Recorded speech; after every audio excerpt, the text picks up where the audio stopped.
Ang pagpapalabas ng It's Showtime sa GMA Network ni Felipe Gozon ay maaaring simula pa lang ng mas malaking content synergy sa ABS-CBN ng mga Lopez. May mga ulat na 3 teleserye pa na gawa ng ABS-CBN ang posibleng mapabilang sa primetime programming block ng GMA. Ayon sa source, ang una sa 3 kapamilya television series ay mapapanood na sa GMA simula June 2024. Ang Ita Showtime na nagsimulang ipalabas sa GMA noong April 6, na nangunguna ngayon sa noontime programming landscape ng kalaban nitong Itbulaga ng TV5. Bago pumalit sa time slot ng Tahanang Pinakamasaya sa GMA, ipinapalabas na ang It's Showtime sa GTV, isa pang channel na pag-aari ng Gozon, ang A to Z at Kapamilya Channel.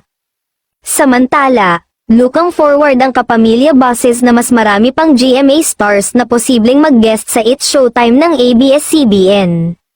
Sana raw ay mas marami pang gawing projects together ang ABS-CBN at GMA in the future kung saan ang talagang magiging winner ay ang mga manonood all over the universe. Mas wider yung naging reach namin and we're just very happy and very thankful na sa maraming platforms kami mapapanood, mas maraming madlang people yung mapapasaya namin. Syempre nakaka-excite yun for madlang people viewers, lahat naman ang ginagawa namin para sa madlang people, at least we give them a different taste.